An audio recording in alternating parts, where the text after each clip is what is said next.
Have you ever been called bossy just because you spoke firmly, or felt the weight of a strange look when you pronounced a word your own way? Sometimes, a simple "where are you from?" isn't curiosity, it's a subtle way of saying you don't belong. Your voice isn't just sound, it carries an invisible map that defines whether you'll be heard or ignored. Michel Foucault showed that whoever controls language controls who holds power. Pierre Bourdieu revealed that an accent is a form of social currency, which can be worth a fortune or nothing. In this video, you'll understand why a single pause in your speech can determine whether you sound confident or insecure. You'll discover that children exclude peers because of their accents even before they understand what prejudice is. Do you really speak your own way? Or were you trained to fit into what people expect of you? Two people say exactly the same sentence, but with different tones of voice. One speaks slowly, with firmness and confidence. The other speaks fast, hesitantly, with a strong accent. Even without realizing it, most people would attribute more credibility to the first.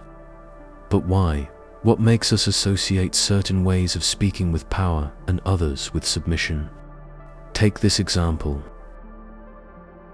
This needs to change, and we all know it. This needs to change, and we all know it. Michel Foucault argued that discourse isn't just a way of communicating, but a battleground. Who defines which words are correct? Who determines which ways of speaking are acceptable? Power manifests not only in what is said, but in who has the right to speak. Just look at how certain accents are valued while others are ridiculed. In the United States, accents from states like New York or California are often associated with sophistication and status, while accents from Texas, Arkansas, or Louisiana are often seen as rustic or less refined. In England, the standard British accent conveys status, while the Cockney accent can be seen as inferior. Pierre Bourdieu deepened this idea with the concept of linguistic capital. For him, the way we speak functions like an invisible currency that can open or close doors.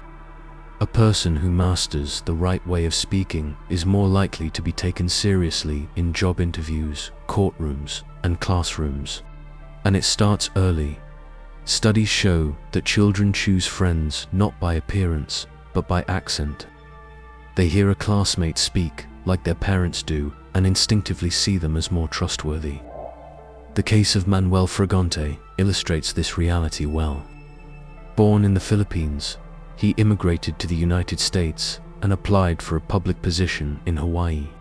He was qualified for the job, but was rejected for a peculiar reason. His Filipino accent made him hard to understand. This phenomenon isn't limited to individual cases. It is embedded in social structures. In many countries, speaking with a regional accent can limit opportunities for social mobility. In the United States, studies show that candidates with foreign accents are less likely to be hired, even when they have the same qualifications as native candidates. And linguistic discrimination doesn't just affect individuals, it also affects entire languages. During colonization periods, local languages were systematically suppressed to impose the colonizer's language. Indigenous peoples of the Americas, for example, were forced to abandon their native languages in missionary schools. In Ireland, Gaelic nearly disappeared due to the imposition of English by the British government. And history repeats itself. When a language is silenced, along with it go stories, cultures, and unique ways of seeing the world. Language, then, is not neutral. What seems like merely a matter of good communication hides, in fact, a power game. When someone says an accent is ugly or a way of speaking is wrong, they're rarely talking about grammar. They're talking about hierarchy, about who has a voice and who gets silenced. language isn't always used to include. Often, it serves as a tool of exclusion. Anyone who has ever been corrected for speaking wrong or had to adapt their way of speaking to be taken seriously knows this all too well. But this isn't just a matter of grammar. It reflects power dynamics that dictate which voices deserve to be heard and which should be ignored. Frantz Fanon, one of the greatest thinkers on colonialism and identity, explored this phenomenon when discussing the linguistic colonization. He observed that colonized peoples were often forced to abandon their own language and adopt the colonizers. This was a form of psychological domination.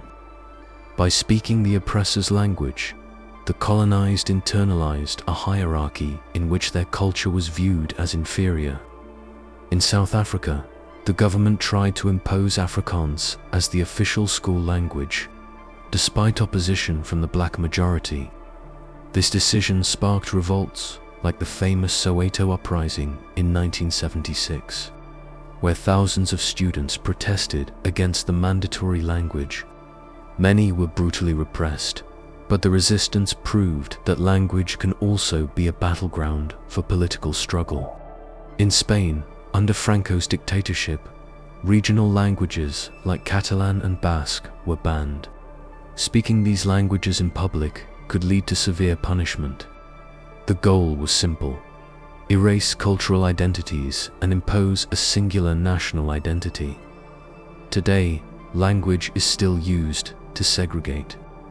In many countries, the way a person speaks can determine whether they are heard or ignored. A clear example of this happens in the workplace. Research shows that people with accents considered foreign or regional often struggle to get promoted, as they are seen as less competent or sophisticated. Children who grow up speaking dialects or non-standard language varieties are often discouraged from using their natural way of speaking, being forced to adopt a linguistic standard that doesn't reflect their identity. This can have devastating effects. They begin to feel that their way of expressing themselves is wrong, creating insecurity and even impacting their academic performance. Language, then, is not just a means of communication. It can be a barrier, a form of discrimination that determines who gets access to opportunities and who is marginalized. But what happens when those who are silenced decide to reclaim their voice? Those who control how we speak hold power, but those who reject that imposition and reaffirm their voice challenge the structures that attempt to silence them. Speaking, in these cases, is not just communication, it is a political act. Judith Butler, a philosopher known for her theories on language and identity, argues that speech is not just a reflection of the world, but something that transforms it. For her, discourse is performative, that is, it doesn't just describe reality, it shapes it. When a marginalized group decides to speak in its own way, instead of conforming to an imposed standard, it is claiming its space in the world. Music is proof of this. Rap, for example, was born as a form of expression for marginalized communities with no space in traditional media.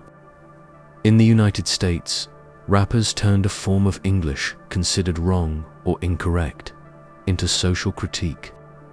Expressions from the ghetto were redefined and brought into the mainstream, proving that language can be a tool of protest.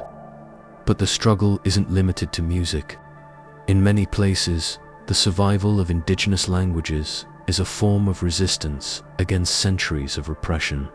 Indigenous peoples of the Americas were forced to abandon their native languages in favor of Spanish, Portuguese, or English. Yet despite attempts to erase them, these languages still live on. And this resistance is present in everyday life. When someone refuses to change their accent to sound more professional, they are reaffirming their identity. Even on social media, we see this phenomenon. Youth from the outskirts popularize slang once seen as wrong. but which, over time, is adopted by society at large.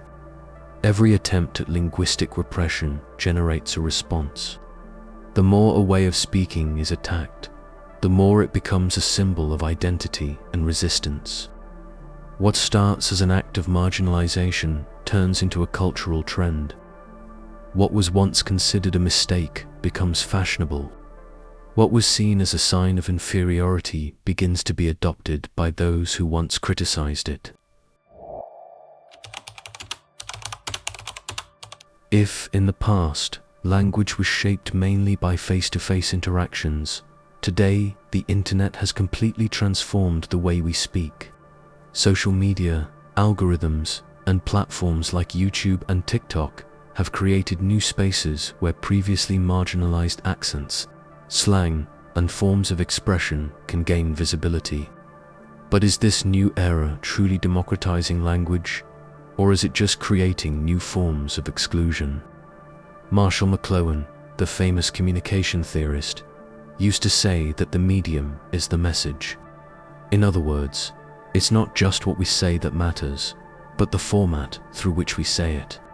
And the internet has imposed a new rhythm and style on our communication. Short videos demand quick, punchy phrases.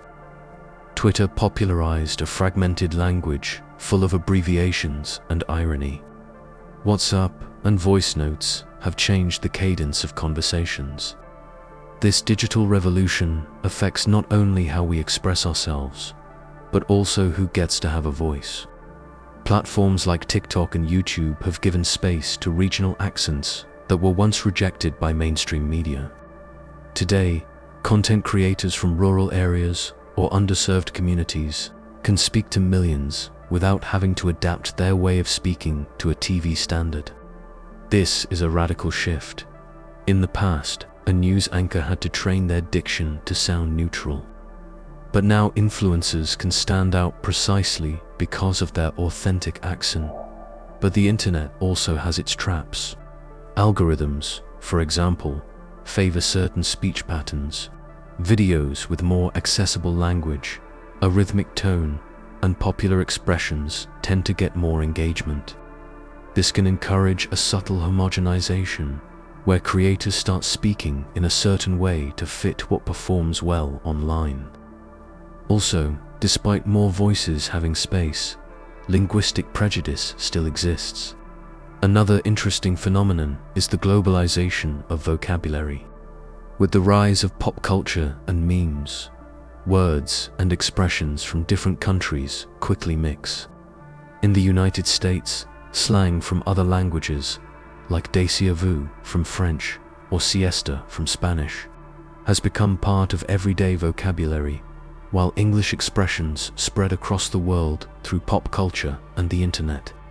This creates a new hybrid form of communication, where linguistic boundaries become increasingly fluid. But this fusion also raises questions. Are we losing cultural richness as language becomes more homogeneous? Or are we creating a new, more democratic and accessible form of global expression? Either way, the fact remains that the way we speak continues to be shaped by social context. In the past, those with access to power determined what was right or wrong in language. Today, power still exists, but it's hidden in algorithms, in the invisible rules of social networks, and in the way the digital world shapes our way of speaking. You know that scar you've been hiding on your knee since you were 8, the one from a fall on the playground, but now you tell it as a story of courage. Your voice is that. It carries the falls you pretended didn't hurt, the speak properly you swallowed at school, the wow, what a funny way to talk that you turned into a joke, before it could be used as a weapon against you. It's the yaw that connects you to your roots. It's the dropped R in Boston, the ope in Minnesota, the Spanish mixed with Spanglish at the border. If you enjoyed this content and want to explore more about life's big questions, subscribe to the channel and share this video with someone who's also one of the awakened.